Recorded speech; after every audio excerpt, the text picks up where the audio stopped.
Menjadi seorang public figure atau orang dikenali ni memang tak terlepas dari sering menjadi sasaran mangsa penipuan walaupun sudah mengambil langkah berhati-hati dalam tindakan. Perkara ini bukanlah satu benda baru, malah sudah berlaku sejak dari dulu lagi, hingga kan ada antara mereka ni yang mengalami kerugian beratus ribu ringgit serta jutaan ringgit akibat diperdaya oleh skamer ni. Berikut untuk video episod ke-37 kali ni, jom Mr. senaraikan antara 10 artis Malaysia yang pernah ditipu dalam urusan perniagaan mahupun pekerjaan mereka. Jadi, nak tahu siapakah artis yang pernah kena scam ni? Let's check it out.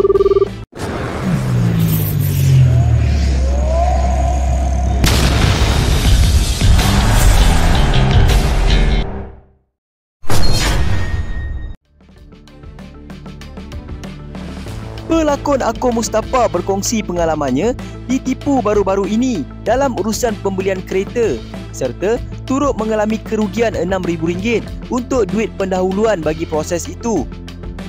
Ako berkata dia dan isteri yang mengimpikan untuk memiliki kereta baru. Mereka sangat teruja hingga tertipu dengan diskaun yang diiklankan. Apabila diminta untuk membayar duit pendahuluan, mereka mengikut prosedur itu. Kemudian, skamer itu minta lagi untuk tambah duit beberapa kali. Lama-kelamaan, barulah mereka sedar yang ia adalah satu bentuk kes penipuan. Kata Ako, sakit hati itu lain macam sebab itu duit sendiri. Penipu-penipu ini tidak akan bertimbang rasa dan tidak akan mempedulikan kerugian yang dialami oleh mangsa. Objektif mereka adalah untuk tipu orang. Kalau anda tertipu, mereka anggap itu bukan salah mereka kerana orang lain yang bodoh sebab percaya. Mereka langsung tak ada timbang rasa, katanya.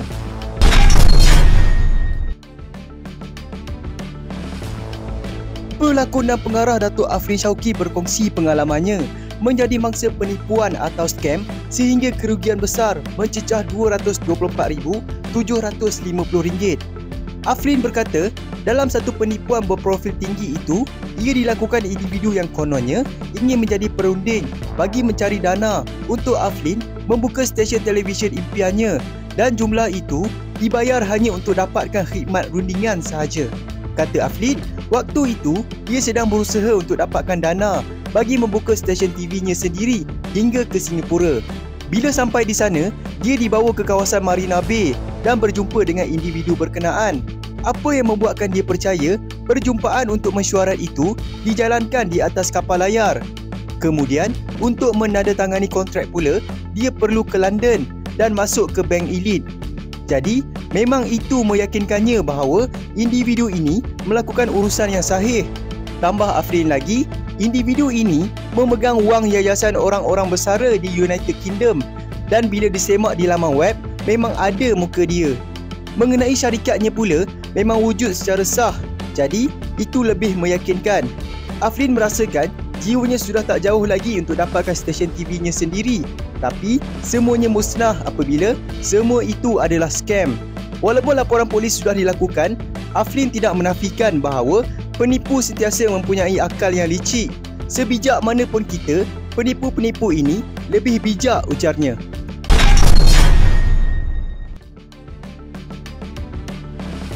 Pengacara dan pelawak terkenal Nabil Ahmad membuat laporan polis di Balai Polis Damansara. Susulan, gambarnya digunakan oleh pihak tidak bertanggungjawab sebagai bahan promosi untuk satu skim pelaburan palsu.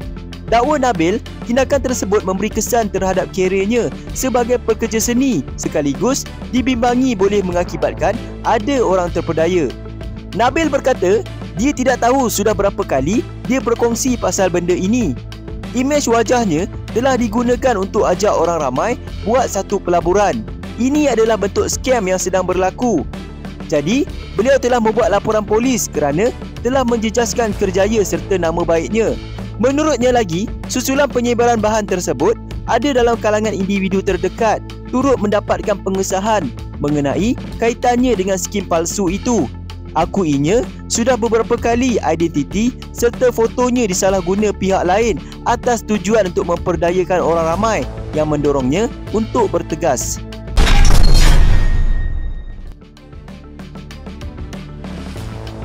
Pelakon Amira Rosli mendakwa pernah ditipu oleh seorang kontraktor yang diberi amanah untuk mengubah suai kediaman ibu bapanya.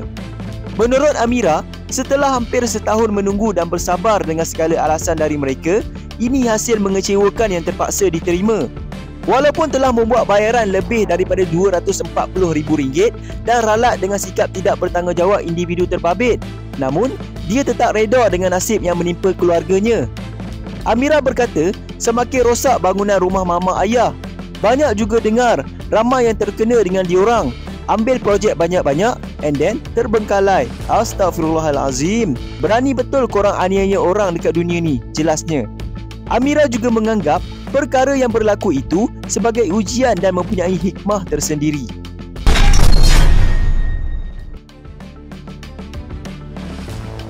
Penyanyi dan pelakon Mark Adam mendakwa dia sudah ditipu lebih daripada RM95,000 oleh seorang kontraktor yang diberi amanah untuk mengubah suai rumah keluarga mentuanya di Taman Amaniah Batu Cave.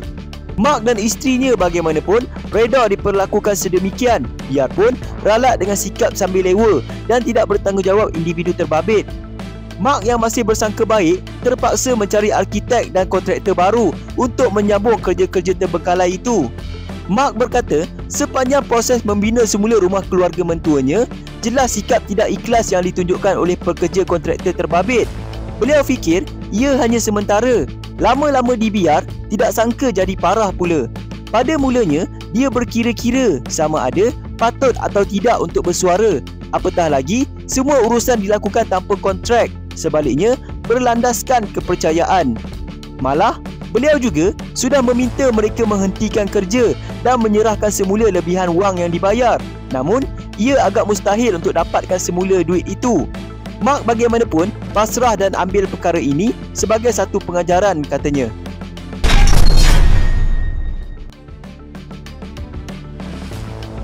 Penyanyi Nur Aniza Idris membuat laporan polis selepas perniagaan Muruku miliknya mengalami kerugian hampir RM630,000 dipercayai akibat ditipu oleh sebuah syarikat di bawah sebuah akademik keusahawanan tempatan di Ibu Pejabat Polis Shah Alam. Beliau berkata dia menyedari telah diperdaya selepas syarikat terbabit gagal melunaskan sebarang pembayaran walaupun telah mengambil 20,000 pak produk sejak perjanjian kolaborasi di antara kedua-dua pihak telah ditandatangani pada Mei tahun lepas. Beliau berkata kerugian dialami pihaknya meliputi kos pembelian mesin khas pembuatan Muruku, percetakan label, pembuatan dan pembayaran gaji 20 orang pekerja. Dia mula sedar ada yang tak kena sejak Jun tahun lepas kerana mereka memberikan pelbagai alasan setiap kali bertanyakan mengenai bayaran serta turut melanggar perjanjian dengan hanya membayar sekitar RM3,000 secara berperingkat. Akibat daripada itu, beliau terpaksa memberhentikan 10 pekerjanya kerana tidak mampu untuk menanggung kos pembayaran gaji ekoran kerugian yang dialami.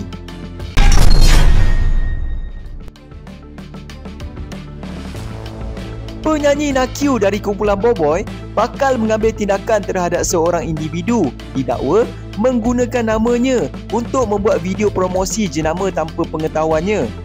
Selain itu, Nakyu mendakwa individu itu juga memintanya untuk menghasilkan lagu tanpa bayaran. Nakyu berkata dia mengalami kerugian hampir RM100,000 dan sudah menghantar surat tuntutan LOD kepada individu berkenaan. Katanya, beliau tidak berniat untuk memperbesarkan isu ini tetapi terasa dipermainkan apabila berdiam diri. Mungkin individu ini anggap dia takut atau tidak pandai, jadi dia akhirnya nekat mengambil tindakan undang-undang.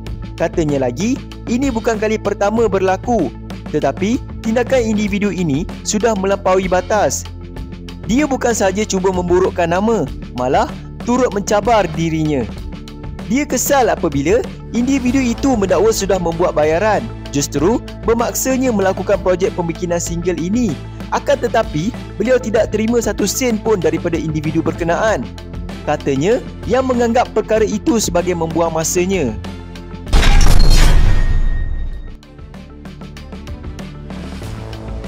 Pelakon Mira Filzah pernah menjadi mangsa sebuah syarikat yang menggunakan gambarnya sebagai poster untuk mempromosikan iklan pekerjaan bagi sebuah kedai runcit serba neka. Mira mengesahkan yang mesej dan poster digunakan pihak terbabit adalah palsu. Gambar itu adalah untuk kegunaan produk Huawei dan beliau juga menafikan yang dia bukan duta untuk syarikat itu.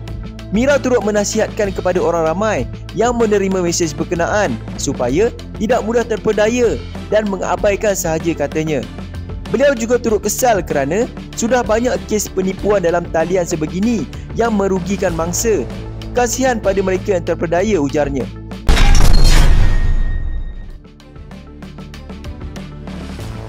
Pelakon dan pelawak terkenal Ziza Razak mendedahkan bahawa dia mengalami kerugian yang besar hingga mencecah jutaan ringgit akibat menjadi mangsa penipuan oleh beberapa pihak termasuklah rakannya sendiri.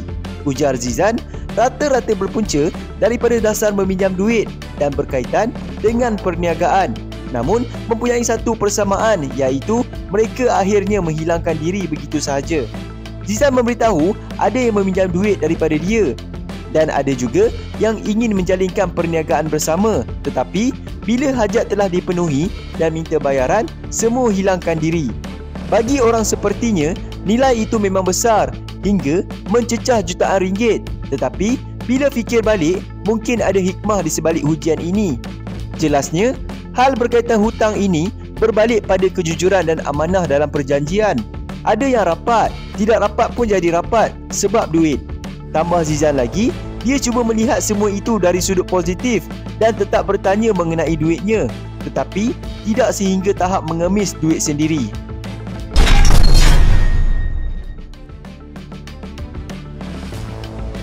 Pelakon popular Dato' Aaron Aziz berang apabila mengalami kerugian hampir RM90,000 selepas ditipu oleh sebuah agensi pengurusan umrah yang menjalinkan kerjasama dengannya. Aaron berkata sehingga kini dia tidak menerima sebarang bayaran hasil kerjasama dengan pihak terbabit. Gaji tak dapat, komisen pun tiada. Malah saya bagi pinjam hampir RM90,000 pun tak dibayar, tulisnya. Lebih menyedihkan, kejadian itu berlaku tidak lama selepas isterinya, Datin Diana Halik, berdepan insiden pekerja sendiri mencuri wang syarikat. Tertekan dengan ujian demi ujian yang menimpa, bacaan tekanan darah Aaron naik selepas mendapat rawatan di hospital. Sekali lagi, syarikat haji dan umrah pula buat hal. Kata orang tua, buat baik pun kena berpada-pada. Sampai di hospital, tekanan darah naik 179, ujarnya. Jadi, kesimpulannya di sini, penipuan ni sentiasa ada di mana-mana serta boleh berlaku pada sesiapa juga. Pendek kata, hidup kita dalam dunia tipu-tipu ni sentiasa dikelilingi oleh pelbagai ragam dan muslihat manusia. Walaupun rambut sama hitam, tapi hati lain-lain. So, berhati-hati dan sentiasa berwaspada untuk sebarang urusan harian. Jadi, itu saja konten dari Mr. Letop kali ini. Jika anda belum lagi subscribe, tekan button subscribe dekat bawah tu. Dan jika anda suka dengan video ni, tekan button like dekat tepi tu. Jumpa lagi dengan Mr. Letop, komuniti dunia hiburan. Jaga diri. Assalamualaikum.